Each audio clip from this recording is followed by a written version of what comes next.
Hello दोस्तों, आप सभी का स्वागत है हमारे इस यूट्यूब चैनल एचडी क्रिएशंस पर। ये हमारे react JS related 7th tutorial है और इस वीडियो में हम लोग रिएक्ट फ्रैगमेंट के बारे में सीखेंगे। ठीक है, कि रिएक्ट फ्रैगमेंट क्या होता है, क्यों यूज़ करते हैं, उसके बारे में सीखेंगे। ठीक है, तो चलिए वीडियो को स्टार्ट करते हैं।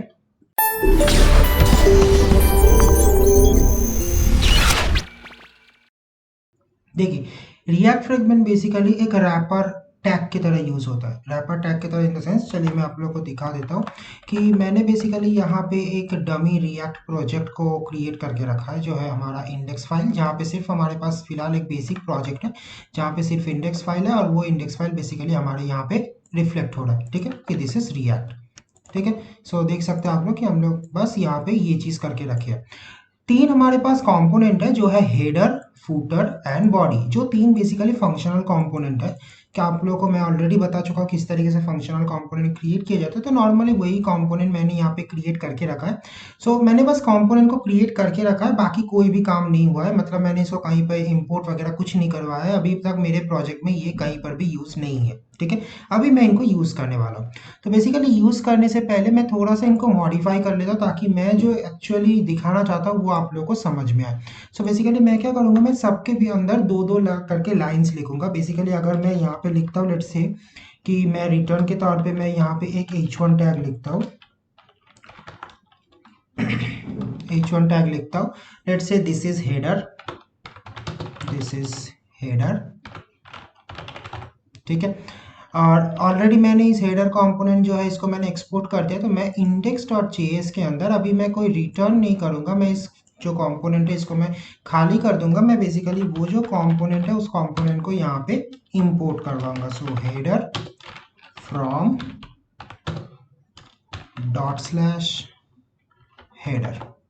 ठीक है, सो बेसिकली मैंने अपना जो हेडर फंक्शनल कंपोनेंट है उसको मैंने इंपोर्ट कर दिया, और इसी हेडर कंपोनेंट को मैं यहाँ पे बेसिकली रेंडर करवाऊंगा। ठीक है, सो बेसिकली अगर मैं अपना ब्राउजर को चेक करूँ तो ये दिस इज हेडर। सो हमारा जो कंपोनेंट है वो रेंडर हो रहा है। ठीक है, अब सेम तरीके से हम लोग बेसिकली, अब मैं इसके अंदर, हम लोग जानते हैं कि नॉर्मली एक टैग होता है, तो हमें कोई ऐसा रैपर क्लास का ज़रूरत नहीं पड़ता। लेकिन मैं अगर इसके अंदर लेट से मैं एक और टैग लिखना चाहता हूँ, तो मैं थोड़ा सा इसको मॉडिफाई कर देता हूँ। मतलब जस्ट थोड़ा सा इसका जो इंडेंट है उसको मैं कंट्रोल कर देता हूँ। हाँ, सो मैं अगर इसके अंदर एक और टैग लिखता हूँ, let's say h2, this is from react. अगर मैं ये टैग लिखता हूँ तो बेसिकली मेरा जो एप्लीकेशन है वो ब्रेक हो जाएगा, क्योंकि नॉर्मली ये हमें क्या बता रहा है, ये हमें बता रहा है कि adjacent JSX element must be wrapped in a enclosing tag. मतलब बेसिकली हम लोग मल्टीपल टैग्स को एक साथ में अगर देना चाहते हैं तो हमें उसको एक क्लोजिंग टैग के अंदर रखना है। मतलब अगर मैं अभी यहाँ पे एक div टैग लगा दूँ, एक div टैग लगा दो। div टैग या कोई भी टैग हो सकता है, ऐसा नहीं कि div टैग ही होना चाहिए। div h1 h2 p section, centre, header, nav, कोई भी टैग हो सकता है, बट हाँ एक टैग होना चाहिए। ठीक है, तो अगर मैं कुछ इस तरीके से इसको फॉर्मेट करूँ कि एक टैग, क्योंकि हमारा जो फंक्शनल कंपोनेंट होता है वो बेसिकली एक ही JSX एलिमेंट रिटर्न कर सकता है। ठीक है, अब उसके अंदर नेस्टेड एलिमेंट हो सकता है, बट नॉर्मली एक ही JSX एलिमेंट रिटर्न करता है। तो अगर मैं इस तरीके से इसको सेव करता हूँ तो देखिए हमारा जो एप्लीकेशन है वो फिर से चालू हो गया है। मतलब हमारा सारा चीज़ें यहाँ पे रिटर्न हो रहा है। ठीक है, so this is from header. So मैं क्या करूँगा, मैं बेसिकली यहाँ पे इस चीज़ को एक सेंटर टैग के अंदर लिखूंगा, ताकि ये मुझे मतलब थोड़ा सेंटर में दिखाए। Sorry, centre tag. ठीक है, सो सेंटर टैग को मैं कर दूंगा लास्ट में एंड सेव।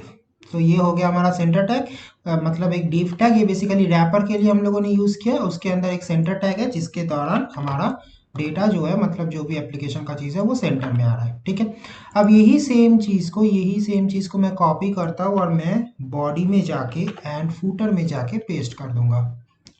सो बेसिकली यहाँ पे पेस्ट। अब यहाँ पे दिस इज फ्रॉम हेडर ना करके दिस इज बॉडी पार्ट, ताकि समझ में आए कि हाँ ये बॉडी है। And this is from react, ये मैं रख देता हूँ। बस दोनों के बीच में मैं एक हॉरिजॉन्टल लाइन खींच देता हूँ।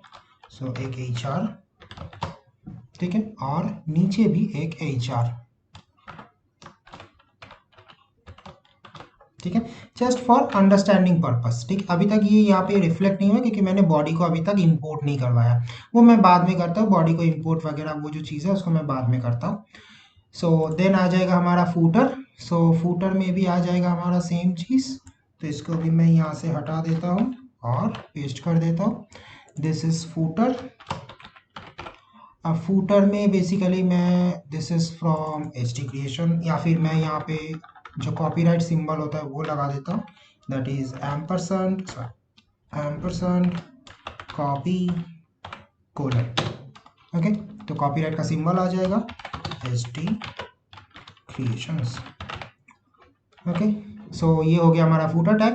अब मैं ये जो बॉडी एंड फूटर है इन दोनों को मैं हेडर के अंदर इंपोर्ट कर देता हूँ। सो यहाँ पे import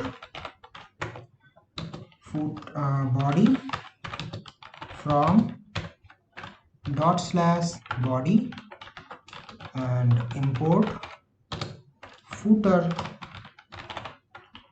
from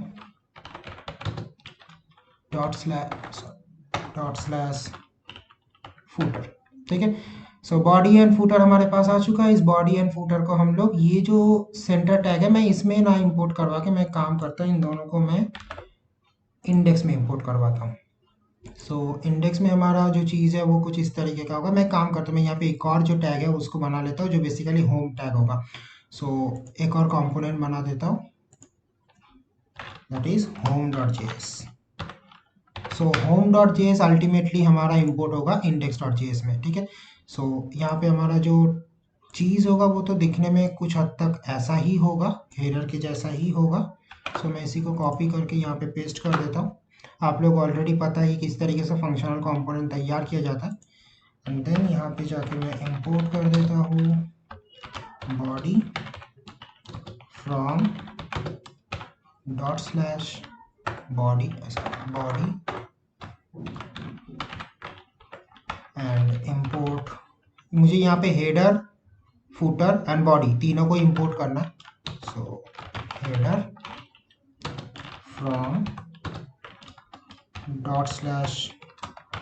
./header and import footer from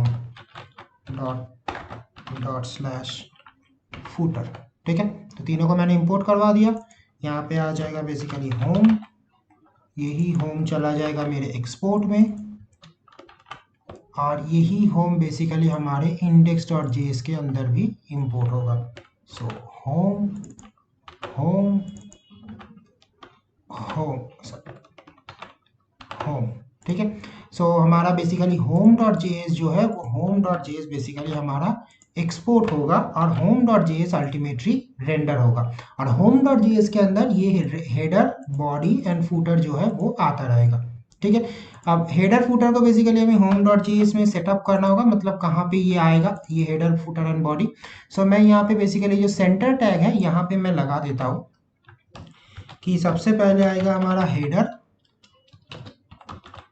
then उसके बाद आएगा हमारा बॉडी, एंड देन उसके बाद आएगा हमारा फूटर। That's it. ठीक है, सो ये हो जाएगा कुछ इस तरीके का। अगर हम लोग अभी अपना एप्लीकेशन को चेक करें तो आप लोगों को दिख रहा है कि this is from header, this is body and this is footer. So सारा चीजें हमारा एज यूजुअल काम कर रहा है। ठीक है, लेकिन अब react.fragment ये बेसिकली कहाँ पे आता है? अगर मैं इसका स्ट्रक्चर को अभी चेक करूँ, अगर मैं इसको इंस्पेक्ट करता हूँ, एलिमेंट्स में जाता हूँ, मेरा जो बॉडी पार्ट है, बॉडी पार्ट के अंदर आप लोग देखेंगे कि कितना सारा डिव डिव डिव डिव दिया हुआ है। देखिए, फर्स्ट डिव जो है रूट के अंदर एक डिव है जिसके अंदर मेन पूरा कंपोनेंट है, ये डिव है। उसके अंदर एक सेंटर टैग है, उसके अंदर एक और डिव है जिसमें बेसिकली पूरा हेडर है। ठीक है, जिसके अंदर एक और सेंटर है जहां पे बेसिकली मेरा डेटा है।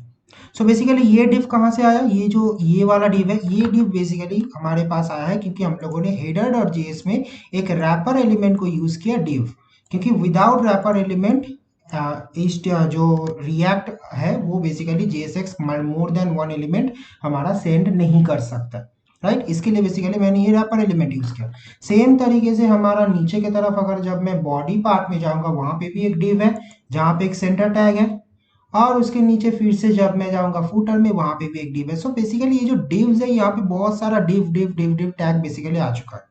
ठीक है, इसी टैग को बेसिकली रिप्लेस किया जाता है एक रैपर टैग से, that is react dot fragment. React dot fragment जो टैग है वो बेसिकली कोई स्पेशल पर्पस में यूज नहीं होता, वो सिर्फ और सिर्फ रैपर एलिमेंट की तरह यूज हो सकता है।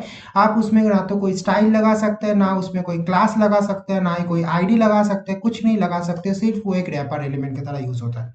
ठीक है, तो चलिए देखते हैं किस तरीके से होता है। बेसिकली हमें जो करना है वो है ये डिफ टैग के बदले में लिखना है रिएक्ट डॉट फ्रैगमेंट। ठीक है, कुछ इस तरीके से। तो हमारा जो टैग नेम है वो कुछ दिखने में इस तरीके का होगा, रिएक्ट डॉट फ्रैगमेंट। करते हैं इसको सेव। सेम चीज मैं जाके कर दूंगा बॉडी में सेव, एंड सेम चीज मैं जाके कर दूंगा फूटर में एंड सेव। ठीक है, अभी देखिए, अभी इसमें चेंजेस देखिए क्या है। चेंजेस बेसिकली कुछ खास नहीं है, बट जो जितना सारा डिव था ना वो डिव हमारा हट जाएगा। देखिए अभी एक सिंगल डिव है, अब उसके अंदर देखिए एक सेंटर टैग, उसके अंदर 3 सेंटर टैग, क्योंकि 3 सेंटर टैग हमारा 3 बॉडी है। 3 सेंटर टैग, एक है बॉडी के लिए। जो एक्स्ट्रा एक्सेस हमारे पास डिव था वो सारा डिव अभी हट चुका। एक सेंटर टैग के अंदर 3 सेंटर टैग। सो ये 3 सेंटर टैग बेसिकली इंडिविजुअल हमारे हेडर, बॉडी एंड फूटर से आ रहा है। सो अगर हम लोग चाहे तो यहाँ से भी इसको हटा सकते हैं, यहाँ से भी इसको हटा सकते हैं। सो फूटर से भी मैंने सेंटर टैग को हटा दिया। हमारा जो ये है इससे से इसमें से भी मैंने सेंटर टैग को हटा दिया बॉडी से, एंड जो हेडर है इसमें से भी मैं अपना सेंटर टैग को हटा दिया। सो बेसिकली इन शॉर्ट अभी हमारे पास सिर्फ एक ही सेंटर टैग है जिसके अंदर हमारा सारा डेटा है। See, everything in a single tag. So इससे बेसिकली हमारे जो पेज का कोड है वो छोटा हो जाता है। तो बेसिकली रिएक्ट डॉट फ्रैगमेंट को हम लोग इस तरीके से यूज करते हैं। इसका एक और तरीका है, जैसे अगर मैं होम डॉट जेएस में भी ये जो एक्स्ट्रा डिव है मैं इसको भी हटाना चाहता हूँ, तो भी मैं यहाँ पे भी जो हमारा सेंटर रिएक्ट डॉट फ्रैगमेंट है उसको यूज कर सकता हूँ। सो उसका जो दूसरा तरीका है वो है एक मेथड की तरह, कि मुझे बेसिकली यहाँ पे पहले उसको इंपोर्ट करना पड़ेगा फ्रैगमेंट फ्रैगमेंट देन मैं बेसिकली इस चीज को यूज कर सकता हूँ। बट उस टाइम पे अगर मैं मेथड को इंपोर्ट करता हूँ तो बेसिकली रिएक्ट और लिखने का जरूरत नहीं है, आप डायरेक्टली फ्रैगमेंट के नाम से लिख सकते हो, डायरेक्टली फ्रैगमेंट के नाम से लिख सकते हो। सो ये भी बेसिकली सेम काम ही करेगा। देखिए डिव रोट, उसके अंदर एक centre, that's it. So basically ये भी सेम काम करेगा, बस दोनों का डिफरेंट तरीका है कि अगर आप फ्रैगमेंट को इंपोर्ट करवाते हो तो बेसिकली फ्रैगमेंट के नाम से यूज कर सकते हो, और अगर आप फ्रैगमेंट को इंपोर्ट नहीं करवाते हो तो आपको बेसिकली लिखना है react dot fragment, that's it. तो काम तो दोनों का सेम टू सेम ही है। यहाँ पे किसी कॉमा हमने हटाया नहीं, कॉमा बेसिकली नहीं चाहिए। सो यहाँ पे काम जो है वो तो बिल्कुल सेम टू सेम है, बस रिएक्ट डॉट फ्रैगमेंट जो है ये बेसिकली हमारा जो एक्स्ट्रा डिव टैग्स है जिसको हम लोग रैपर एलिमेंट के तौर पे यूज करते हैं वो हमारा हटा देता है रिएक्ट डॉट फ्रैगमेंट। बट इसके अंदर ना तो आप कोई क्लास लगा सकते हो, ना ही कोई स्टाइल लगा सकते हो, ना ही कुछ लगा सकते हो।